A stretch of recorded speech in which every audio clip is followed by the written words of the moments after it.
And I got the news that Charlie had been shot, and my security was on the phone with Charlie's security because nobody knew what the hell was going on. Well, Charlie was still in the back of the car, and we were sort of getting updates along the way. There's visual timelines that show Charlie's body being carried to a vehicle within minutes of being shot. Apparently, he was still alive at the time. Again, I know that only because my security was talking to his security in the car. Okay, we got it. There is something dangerous about Ben Shapiro. That's the title of this video. Candace, now let's watch the video and we're going to share what we're thinking, what we got in our minds and whatever. Make sure to like, dislike, whatever. Make sure to shout out to Candace for this video. And let's get it. And who was Ben Shapiro at lunch with? In fact, I'd like to know so much that if somebody can provide evidence of who he was at lunch with, because I have a hunch. I have a hunch of who he was with in LA when this happened. I will put up $10,000 bounty on that piece of information. Actually, one of the markers for me that's something. Hold up. $10,000. Okay, that's it, man. That's it. Pause this video. I'm gonna be back. I'm gonna be right back. I need to check something out. Okay. I need to make some money. I'm just kidding. Thing was very wrong was how instantly involved Ben Shapiro was. I said this on the show. I said Ben Shapiro is acting really weird. He never liked Charlie. Charlie never liked him. This is a known fact. Anybody who knows Charlie Kirk knows that he did not like Ben Shapiro. No way, bro. I say this. I said this in my other video. I was like, so you telling me that Ben Shapiro had nothing to do with Charlie when he was alive? In fact, he trying to stop Charlie from getting somewhere, okay, from becoming Charlie that we all knew. But he was on the phone with Charlie's people when Charlie got shot. Like, what? So out of everybody, his security Charlie's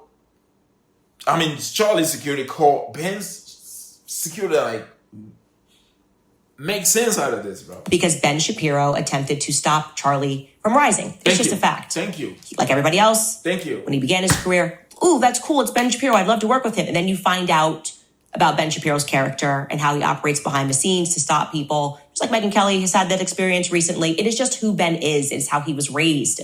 And apparently it has lots to do with his father, who controls accounts and uses pen names to write nice stuff about his son and follows him wherever he works. There is a psychopathology there without question.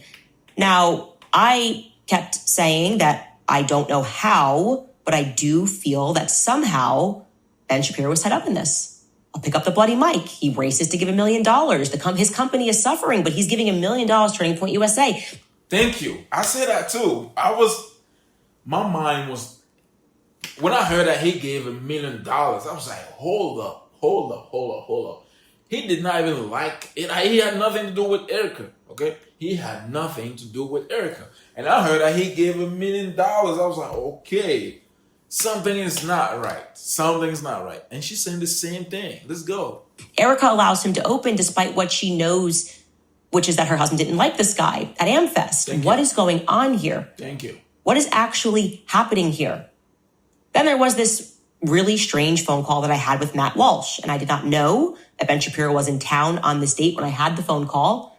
I'll talk about that another time because we are pressed for time, but I explained to my team, and I made it clear to them on that December day that I just feel like Daily Wire is somehow more involved in this, and I don't really know how. Well, guess what? The answer arrived. Ben Shapiro shared something that is stunning. It is crazy. When we left, we were talking about this car ride. Something is not right about this car ride to the hospital, which Brian Harpole is suing me over and using Ben Shapiro's lawyers and Ben Shapiro's brother-in-law to do so, right? Ben Shapiro's lawyers who have been suing me and my family for years because he can't earn, he has to steal. And the courts is a great way to do that. Violations, you violated a non-disparagement. I'm going to sue you, I'm going to sue you, I'm going to sue you. I'm going to sue you into bankruptcy. You can't win without stealing. Well, Ben Shapiro made this admission, which was shocking, about what took place in that very short car ride, approximate 7-minute car ride to the hospital after Charlie got hit. Ben Shapiro was receiving live updates from somebody in that vehicle. Take a listen. I remember where I was when all this was happening. I was in Los Angeles. I had sort of a breakfast/lunch meeting with somebody. And I got the news that Charlie had been shot, and my security was on the phone with Charlie's security because nobody knew what the hell was going on. Well, Charlie was still in the back of the car, and we were sort of getting updates along the way. There's visual timelines that show Charlie's body being carried to a vehicle within minutes of being shot. Apparently, he was still alive at the time. Again, I know that only because my security was talking to his security in the car. Okay, we got it. Somebody make that make sense. I can't. Go ahead. I can't. You're going to have to become a conspiracy theorist to make that make sense. This is the enemy of Charlie Kirk is telling you that he was receiving live updates during 7 minutes, critical minutes, while Charlie was bleeding in the back seat, while Brian Harpole, let's go back and actually show our diagram. Brian Harpole stipulates that it couldn't have been him. I mean, I keep asking, out of everybody, it had to be Ben. Out of everybody, it had to be him. How? That was providing those updates because he was just packing like 40 feet of gauze into Charlie's neck. And it couldn't have been Rick Cutler because Rick Cutler had him. He had the tattoo. He was holding his brother. He saw the tattoo with two hands because the door was wide open because Charlie's so tall, he was hanging out. And there's evidence of that because they caught a police tail. Then we have Frank Turek. Now, his story, I will say, is a little complicated. We are told he was praying in the back seat, but also Frank says that he started CPR, but Brian Harpole says no such thing took place because CPR would have been the wrong thing to do while he was bleeding. Frank Turek is an option, for sure. Yeah, Frank Turek is an option of someone who could have been statusing Ben Shapiro's security during this time. We've got Dan Flood and Justin Davis. Justin Davis was driving upwards to 100 miles per hour. I'm going to say he didn't phone Ben Shapiro's or answer the phone call of Ben Shapiro's security to update him because he was focused on the road. That would make the most sense. If the story that Brian Harpole told was true, that leaves us with Dan Flood. Either Dan Flood or Frank Turek were providing updates. But it couldn't have been Frank Turek. I'm sorry, I've lost my mind. Frank Turek left his kids on FaceTime. I'm so sorry. We're playing Guess Who right now. Frank Turek's down. He's down. Remember, his phone, he just didn't even realize while he was praying out loud, his kids were just left on the phone on FaceTime because that's what he was doing. So it can't be Frank. You're down. Bye-bye, Brian. Bye-bye, Rick Cutler. Justin and Dan? Yeah, okay, hold up. Bluetooth, okay? Bluetooth. Car Bluetooth. Unless the car does not have a Bluetooth. Unless the car does not have a Bluetooth. Something. Okay, that guy was praying. This was, I don't know. Somebody. I don't know. In this dark game of Guess Who? Which one of you guys called 911? Because they've never said who called 911 because the 911 calls that were released show that neither of them called 911. Is there a missing 911 call? Why would we not have it? That's public information. Who called 911? Someone called 911 and then called Ben's security or answered Ben's security's call and provided updates. So Ben knew what was happening before the rest of the world found out around 12:38 p.m. By the time that video began making the rounds, it was 12:38 p.m. If you go back and check on X, Ben knew sooner because someone in that car informed his security that Charlie had been hit. Rather than focusing on the chaos of trying to save Charlie's life, they said, you know what?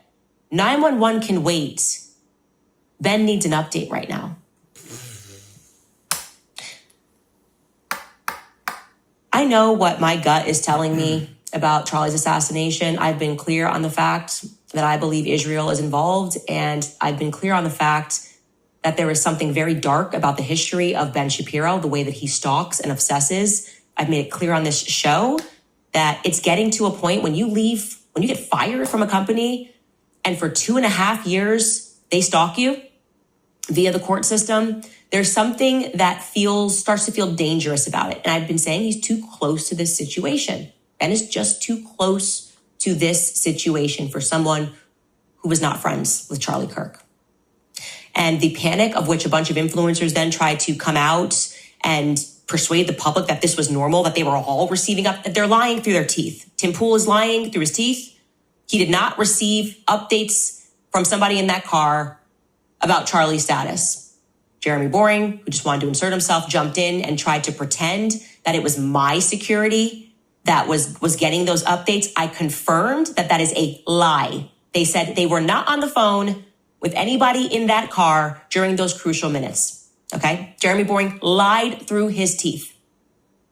So who on Ben's IDF Israeli Mossad security apparatus team, former IDF, was receiving updates about Charlie's condition and why?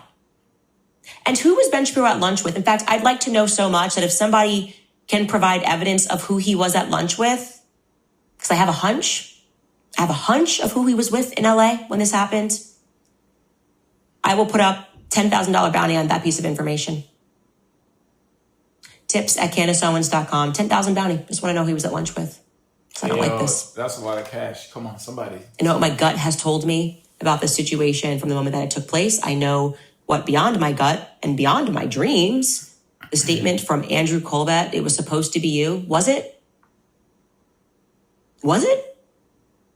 Is it fair to ask if it's plausible that when Charlie was taken to the Hamptons, the phone call no one wants to address from Bibi Netanyahu, is it fair to ask the question if it was literally supposed to be me who was supposed to be back on tour with Charlie?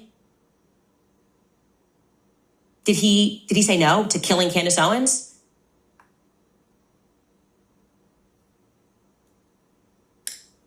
And then did he become a liability because he said no? What did Charlie turn down from Bibi Netanyahu while Erica was there? Again, the people that were present don't even want to acknowledge the phone call. I only got an acknowledgement that it happened from Erica in person, who then said, oh, he was just following up on a letter that Charlie wrote in May. Really? Bill Ackman's house, you put Bibi Netanyahu on the phone? And he's just like, hey, I got your letter. I want to talk about that letter from months ago. This feels like a good time. I don't buy it, guys. I think this is darker than we could ever imagine. I think Baron Coleman put it in the correct terms when he said Charlie said no to something way deeper and darker, to the Prince of Darkness himself. I do believe that.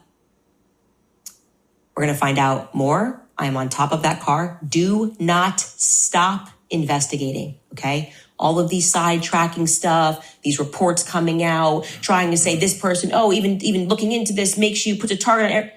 Ignore the noise. Ignore the influencers. They have chosen a side, okay? They have made a decision to sell their souls, and their reward for that, selling your soul, will be eternal, okay?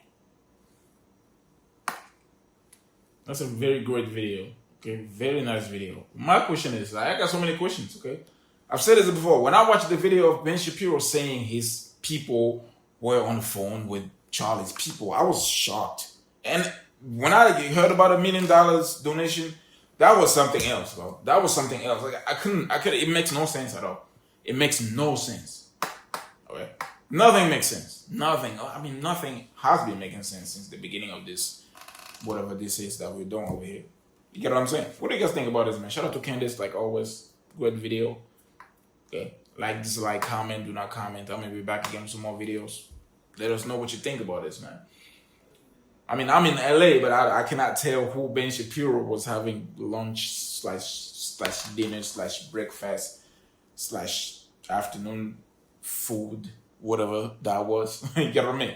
Again, thank you for watching. Yes, sir. The devil said God of this world. The devil said God of this world. For what does it profit a man to get the whole world and lose his soul? You can have the money, cars, and girls, and that will keep my soul.